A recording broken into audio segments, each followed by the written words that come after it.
Today we are making one of my absolute favorites. It is banana battered fish fingers. Really, really tasty, super crispy. You get a little hint of the sweetness from the bananas. You're gonna absolutely love it. So, so good.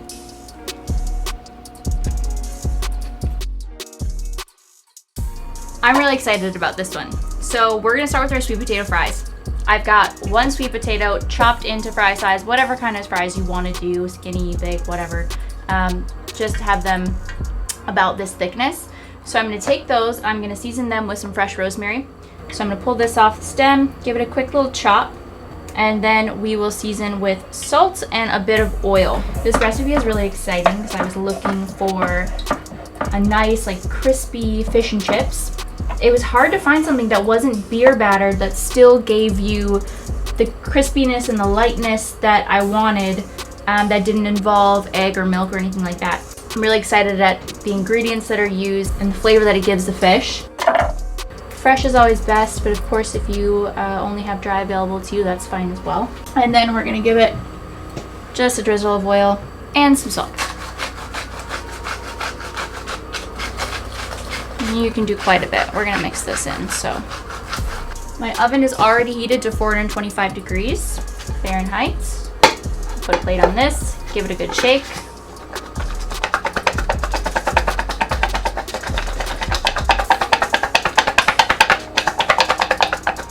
Perfect, super easy.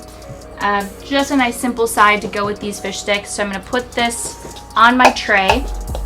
You can bake or you can air fry. So bake them for 25 to 30 minutes. Make sure they're in a single layer. Simple sweet potato fries, but they're gonna be perfect with these fish sticks. Okay, in they go. All right, on to our fish. So I've got a really nice mutton fillet here, snapper. For this, you can use, again, any lightly flavored fish. Mahi works great. Yellowjack would be nice. Hogfish would be fantastic for this. Anything that's just a nice light fillet. You don't want to do any steak fish like swordfish or tuna. Those things don't really work as well for this type of dish. So I've got my fillet. So right down this center line here, I'm just going to separate those two. I try my best whenever I'm filleting the fish to get rid of any bloodline. That does have a bit of a stronger flavor. So this area of the fish right in through here, you can chop that off if you want. Of course, it's completely fine to leave it, but it does have a bit of a stronger taste to it. Now to get this into our stick shapes. Pieces like that for your fish sticks.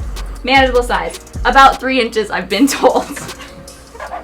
It doesn't have to be an exact science, just make them into manageable pieces so that when you flour and bread them, they're easy to dip. And each fillet is gonna be different as well, so don't stress too much. All right, we're moving on to our batter. So it's a 3-step process.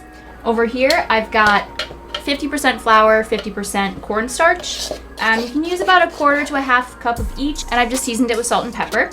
So we have that on the side here, already ready. I've also got my breadcrumbs. These are just seasoned Panko breadcrumbs. This is the fun part. So this is where things get a little bit different. We're gonna use some bananas. Sounds crazy, I know, but it's really delicious. A really great substitute for any eggs in the process. So typically you do like an egg wash and then you go into your breadcrumbs and that would be your breading. But for this, we're gonna take some bananas, put them in our bowl here, mash them up, and that's gonna be our egg substitute. It also offers a really nice kind of caramelization over the fish sticks that's just super, super tasty. Here we go. Mash up your banana. And you want this to resemble an egg texture by the time you're done with it. So we'll continue to mash this. I'm just gonna add a bit of lime. This is by far my favorite recipe, for sure. It's just different. The great thing about all these vegan recipes is that they are plant-based with the sustainable fish added into it, but you can always substitute something that is plant-based or a vegan item instead of the fish. So for this recipe, for instance, you could take your tofu, cube it up into similar sized sticks that we have here with our fish and bread that and be fantastic. And you can eat that as your fish and chips. Got my bananas pretty good here, pretty well mashed. I'm gonna add a little bit of paprika. So I've got my oil already ready over here on the stove.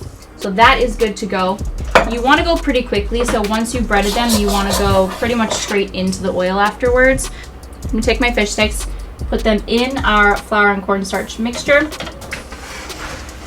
So you can give those a nice layer there. Try to keep one hand for wet, one hand for dry. Put that in here, into our banana mixture.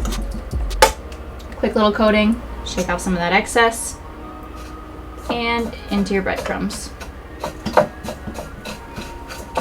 Going to set that off to the side just for this second so we can get a few going at the same time. You just repeat that process with all of your sticks. Into the flour, into your banana mixture. Alright, so we're going to place all of our fish fingers in the pan, and this is going to be about 3 minutes on each side.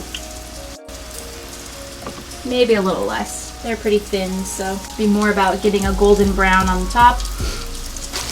And the banana kind of caramelizes with it as well. Okay, so we've got our fish fingers all set and ready to go. They're looking absolutely delicious. I've got our fries ready as well. Nice and crispy. Golden browns, perfect. Lastly, we're gonna make a little bit of plant-based tartar sauce. So in here, in my bowl, I've got a 1/4 cup plant-based mayo, 2 teaspoons Dijon mustard. I have a little bit of fresh dill. You can also use dried. I have about a teaspoon of lime juice, and then I have 2 teaspoons of capers. So we're gonna add all those together. Chop up our dill. Just give it a rough chop. All right, we're gonna give that a stir. Perfect. Okay, here we go. Put a little bit of that on your plate. And you've got banana battered Segan fish sticks. You can also use tofu. So if you want to make this plant-based recipe, sub out your fish for tofu cubes. You can use that. You can bread it the exact same way, fry it the exact same way, and use the same sauces to accompany it. Really, really nice substitute. All right, let's give them a shot.